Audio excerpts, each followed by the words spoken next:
Similarities between public speaking and conversation.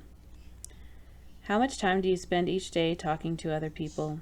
The average adult spends 30% of her or his waking hours in conversation. By the time you read this book, you will have spent much of your life perfecting the art of conversation. You may not realize it, but you already employ a wide range of skills when talking to people. These skills include the following. 1. Organizing your thoughts logically. Suppose you are giving someone directions to get to your house. You wouldn't do it this way. When you turn off the highway, you'll see a big diner on the left, but before that, stay on the highway to exit 67. Usually a couple of the neighbors' dogs are on the street, so slow down after you turn at the blinking light. Instead, you would take your listener systematically, step by step, from his or her house to your house. You would organize your message. 2. Tailoring your message to your audience. You are a good geology major. 2 people ask you how pearls are formed. One is your roommate, the other is your 9-year-old niece. You answer as follows. To your roommate, you would say, when any irritant, say grain of sand, gets inside the oyster shell, the oyster automatically secretes a substance called nacre, which is principally calcium carbonate and is the same material that lines the oyster shell. To your niece, imagine you're an oyster on the ocean floor. A grain of sand gets inside your shell and makes you uncomfortable, so you decide to cover it up, and you cover it up with a material called mother of pearl. The covering builds up around the grain of sand and makes a pearl. 3. Telling a story for maximum impact. Suppose you are telling a friend about a funny incident at last week's football game. You don't begin with the punchline, Keisha fell out of the stands right onto the field. Here's how it started. Instead, you carefully build up your story, adjusting your words and tone of voice to get the best effect. 4. Adapting to listener feedback. Whenever you talk with someone, you are aware of that person's verbal, facial, and physical reactions. For example, you are explaining an interesting point that came up in biology class. Your listener begins to look confused, puts up a hand as though to stop you, and says, "Huh?" You go back and explain more clearly. A friend has asked you to listen while she practices a speech. At the end, you tell her, "There's just one part I really don't like. That quotation from the Attorney General." Your friend looks very hurt and says, "That was my favorite part." So you say, "But if you just worked on the quotation a little differently, it would be wonderful." Each day in casual conversation, you do all of these things many times without thinking about them. You already possess these communication skills, and these are among the most important skills you will need for public speaking. To illustrate, let's return briefly to one of the hypothetical situations at the beginning of this chapter. When addressing the school board about a need for a special teacher, you organize your ideas to present them in the most persuasive manner.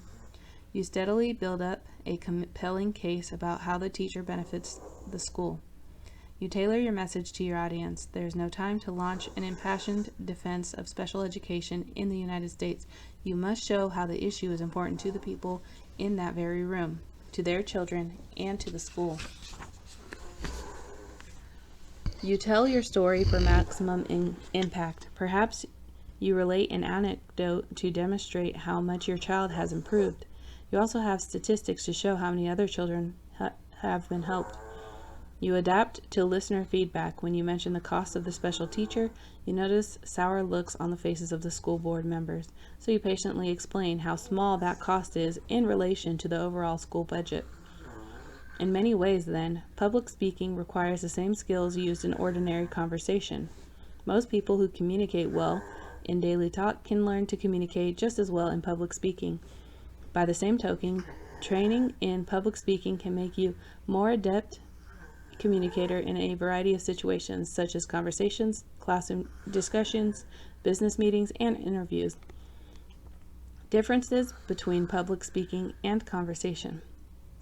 Despite their similarities, public speaking and everyday conversation are not identical. Imagine that you are telling a story to a friend. Then imagine yourself telling the story to a group of 7 or 8 friends. Now imagine telling the same story to 20 or 30 people. As the size of your audience grows, you will find yourself adapting to three major differences between conversation and public speaking. 1. Public speaking is highly structured. It usually imposes strict time limitations on the speaker. In most cases, the situation does not allow listeners to interrupt with questions or commentary. The speaker must accomplish his or her purpose in the speech itself. As in preparing the speech, the speaker must anticipate the questions that might arise in the minds of listeners and answer them. Consequently, public speaking demands much more detailed planning and preparation than ordinary conversation.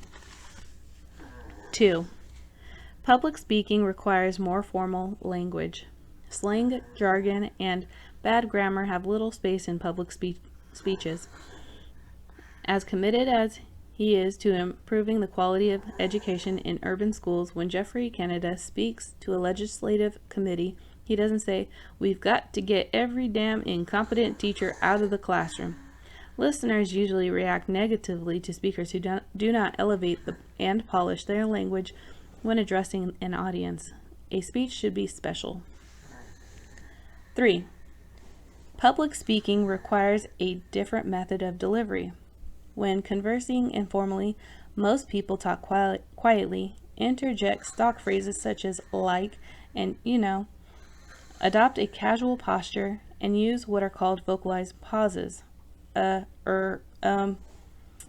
Effective public speakers, however, adjust their voices to be heard clearly throughout the audience. They assume a more erect posture. They avoid distracting mannerisms and verbal habits. With study and practice, you will be able to master these differences and expand your conversational skills into speech making. Your speech class will provide the opportunity for the study and practice. Developing your confidence, your speech class. One of the major concerns of students in any speech class is stage fright. We may as well face the issue squarely. Many people who converse easily in all kinds of everyday situations become frightened at the idea of standing up before a group to make a speech. If you are worried about stage fright, you may feel better knowing that you are not alone. A 2001 Gallup poll asked Americans to list their greatest fears. 40% identified speaking before a group as their top fear, exceeded only by the 51% who said they were afraid of snakes. A 2005 survey produced similar results, with 42% of respondents being terrified by the prospect of speaking in public. In comparison, only 28% said they were afraid of dying. In a different study, researchers concentrated on social situations and again asked their subjects to list their greatest fears. More than 9,000 people were interviewed. Here is the ranking of their answers. Greatest fear: public speaking, number 1. Speaking up in a meeting or class, number 2. Meeting new people was number 3. Talking to people in authority was number 4. Important examination or interview was number 5. Going to parties, 6. Talking with strangers was 7. Again, speech making is at the top in provoking anxiety. Nervousness is normal. If you feel nervous about giving a speech, you are in very good company. Some of the greatest public speakers in history have suffered from stage fright, including Abraham Lincoln, Margaret Sanger, and Winston Churchill. The famous Roman orator Cicero said, "I turn pale at the outset of a speech and quake in every limb in my soul."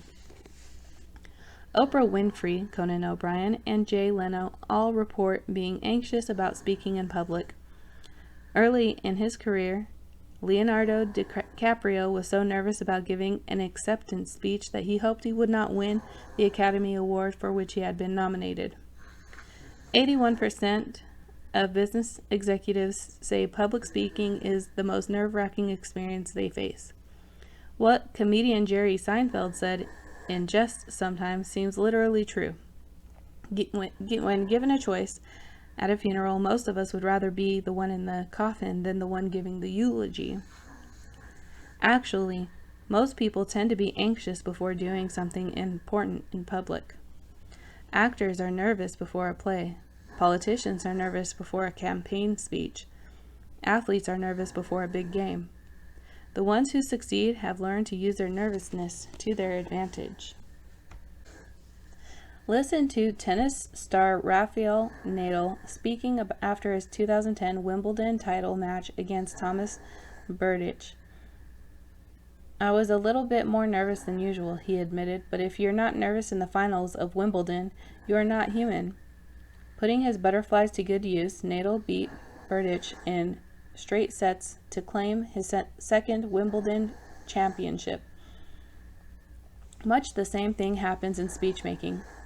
Most experienced speakers have stage fright before taking the floor, but their nervousness is a healthy sign that they are getting psyched up for a good effort. Novelist and lecturer I.A.R. Wiley once said, "After many years of practice, I am, I suppose, really a practiced speaker, but I rarely rise to my feet without a throat constricted with terror and furiously thumping heart. When for some reason I am cool with terror and furiously thumping with heart, when I am cool and self-assured, the speech is always a failure." In other words, it is perfectly normal, even desirable, to be nervous at the start of a speech. Your body is responding as it would to any stressful situation by producing extra adrenaline. This sudden shot of adrenaline is what makes your heart race, your hands shake, your knees knock, and your skin perspire. Every public speaker experiences all these reactions to some extent. The question is, how can you control your nervousness and make it work for you rather than against you? Rather than trying to eliminate every trace of stage fright, you should aim at transforming it from a negative force into one expert calls positive nervousness, a zesty, enthusiastic, lively feeling with a slight edge to it. It's still nervousness, but it feels different. You're no longer victimized by it. Instead, you're vitalized by it. You're in control of it. Don't think of yourself as having stage fright. Instead, think of it as stage excitement or stage enthusiasm. It can help you get focused and energized in the same way that it helps athletes, musicians, and others get primed for a game or concert. Actress Jane Lynch, talking about her gig hosting Saturday Night Live, said that she got through it with that perfect cocktail of nervousness and excitement. Think of that cocktail as a normal part of giving a successful speech. Here are 6 time-tested ways you can turn your nervousness from a negative force into a positive one. Acquire speaking experience. You have already taken the first step. You are enrolled in a public speaking course where you will learn about speech making and gain speaking experience. Think back to your first day at kindergarten, your first date, your first day at a new job. You were probably nervous in each situation because you were facing something new and unknown. Once you became accustomed to the situation, it was no longer threatening. So it is with public speaking. For most students, the biggest part of stage fright is fear of the unknown. The more you learn about public speaking, the more speeches you give, the less threatening speech making will become. Of course, the road to confidence will sometimes be bumpy. Learning to give a speech is not much different from learning any other skill. It proceeds by trial and error. The purpose of your speech class is to shorten the process, to minimize the errors, to give you a non-threatening arena, to sort the laboratory, to undertake the trial. Your teacher recognizes that you are a novice and is trained to give the kind of guidance you need to get started. In your fellow students, you have a highly sympathetic audience who will provide valuable feedback to help you improve speaking skills. As the class goes on, your fears about public speaking will gradually recede until they are replaced by only a healthy nervousness before you rise to speak. Prepare, prepare, prepare. Another key to gaining confidence is to pick speech topics you truly care about, and then to prepare your speeches so thoroughly that you cannot help but be successful. Here's how one student combined enthusiasm for his topic with thorough preparation to score a triumph in speech class. Jesse Young was concerned about taking a speech class, not having any experience as a public speaker. He got butterflies in his stomach just thinking about talking in front of an audience, but when the time came for Jesse's first speech, he was determined to make it a success.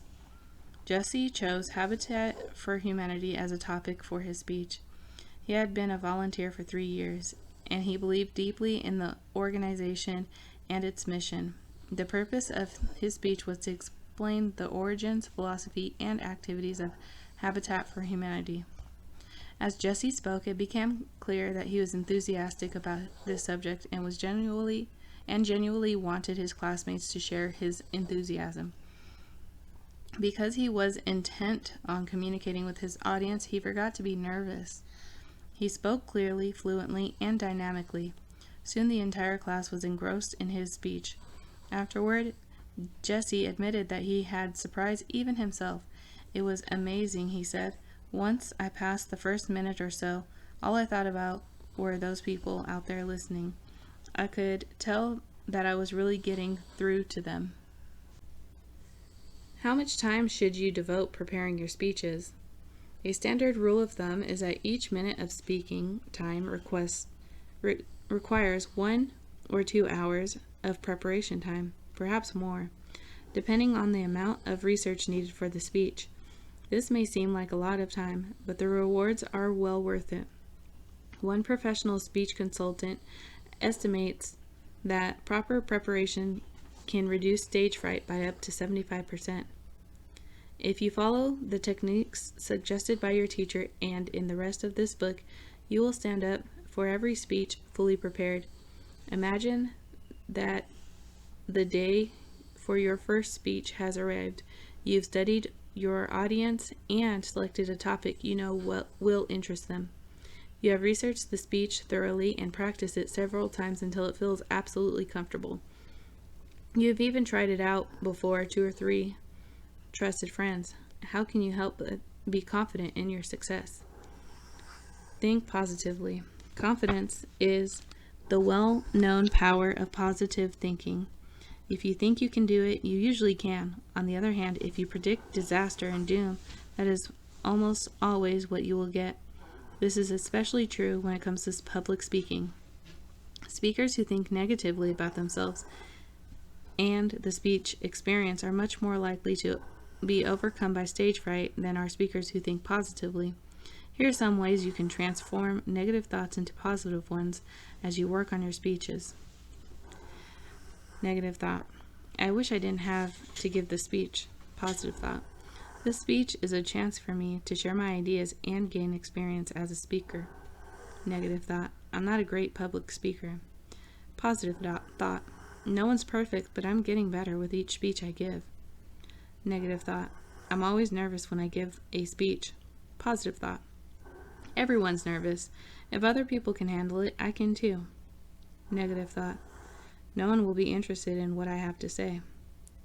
Positive thought. I have a good topic and I'm fully prepared. Of course they'll be interested. Many psychologists believe that the ratio of positive to negative thoughts in regard to stressful activities such as speech making should be at least 5 to 1. That is, for each negative thought, you should counter with a minimum of 5 positive ones. Doing so will not make your nerves go away completely, but it will help keep them under control so you can concentrate on communicating your ideas rather than on brooding about your fears and anxieties. Use the power of visualization. Visualization is closely related to positive thinking. It is used by athletes, musicians, actors, speakers, and others to enhance their performance in stressful situations. How does that work? Listen to long-distance runner Vicky Huber. Right before a big race, I'll picture myself running, and I will try to put all of the other competitors in the race into my mind. Then I will try and imagine every possible situation. I might find myself in. Behind someone, being boxed in, pushed, shoved, or cajoled. Different positions on the track, laps to go, and, of course, the final stretch.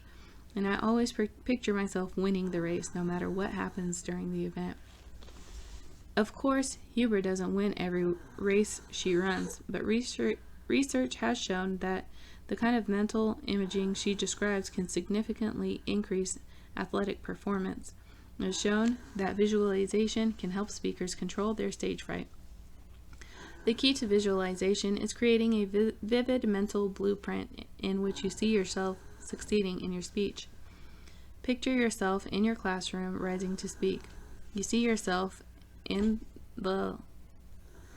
at the lectern, poised and self-assured, making eye contact with your audience and delivering your introduction in a firm, clear voice.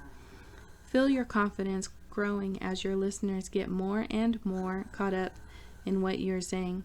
Imagine your sense of achievement as you conclude the speech, knowing that you have done your very best.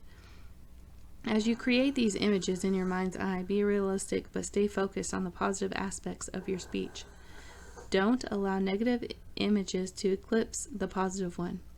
Acknowledging your nervousness, but picture yourself overcoming it to give a vibrant, articulate presentation.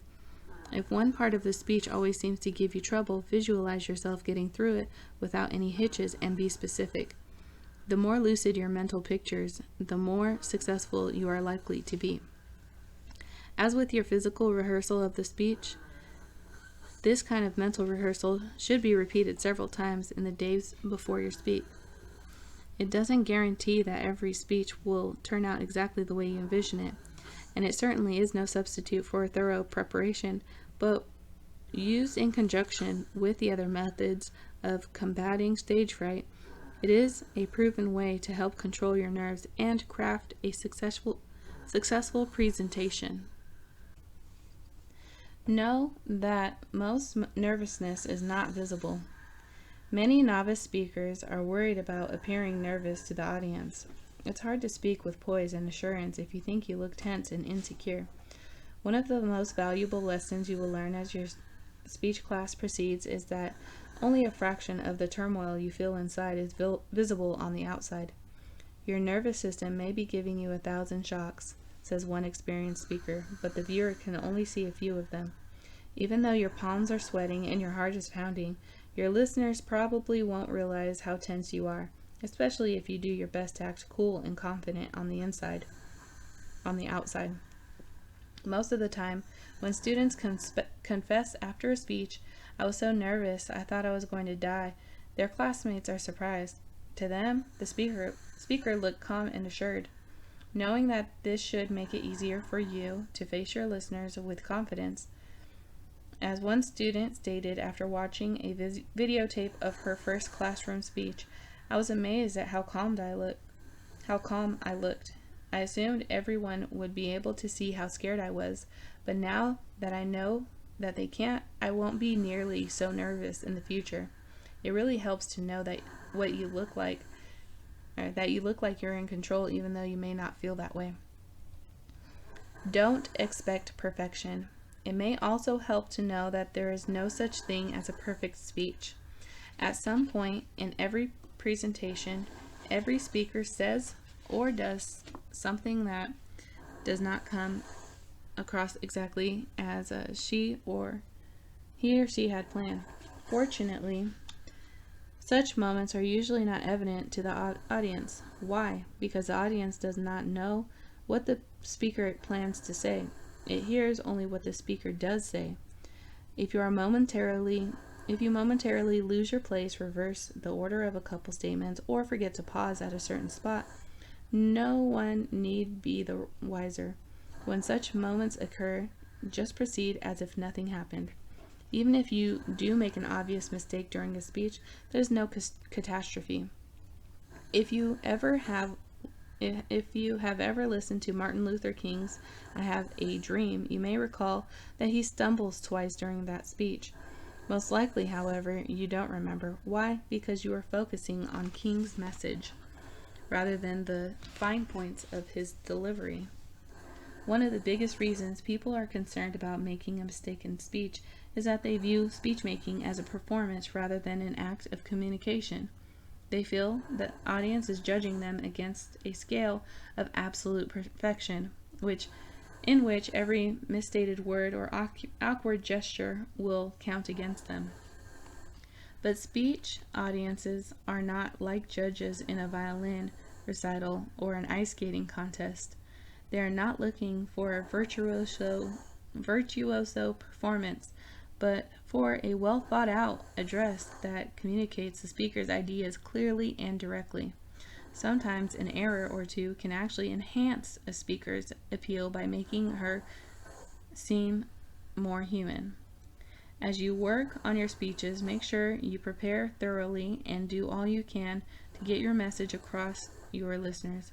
But don't panic about being perfect or about what will happen if you make a mistake. Once you free your mind of these burdens, you will find it much easier to approach your speeches with confidence and even with enthusiasm. Besides stressing the 6 points just discussed, your teacher will probably give you several tips for dealing with nervousness in your first speeches. They may include: 1. Be at your best physically and mentally. It's not a good idea to stay up till 3 a.m. partying with friends or cramming for an exam the night before your speech. A good night's sleep will serve you better. As you are waiting to speak, quietly tighten and relax your leg muscles or squeeze your hands together and then release them. Such actions will help reduce tension by providing an outlet for your extra adrenaline. Take a couple slow, deep breaths before you start to speak. When they are tense, most people take short, shallow breaths, which only reinforces their anxiety. Deep breathing breaks this cycle of tension and helps you calm your nerves. Work especially hard on your introduction. Research has shown that a speaker's anxiety level begins to drop significantly after the first 30 to 60 seconds of a presentation. Once you get through the introduction, you should find smoother sailing the rest of the way.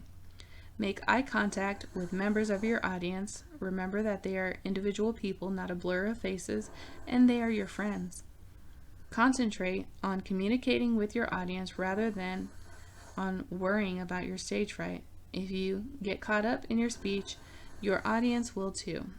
And use visual aids.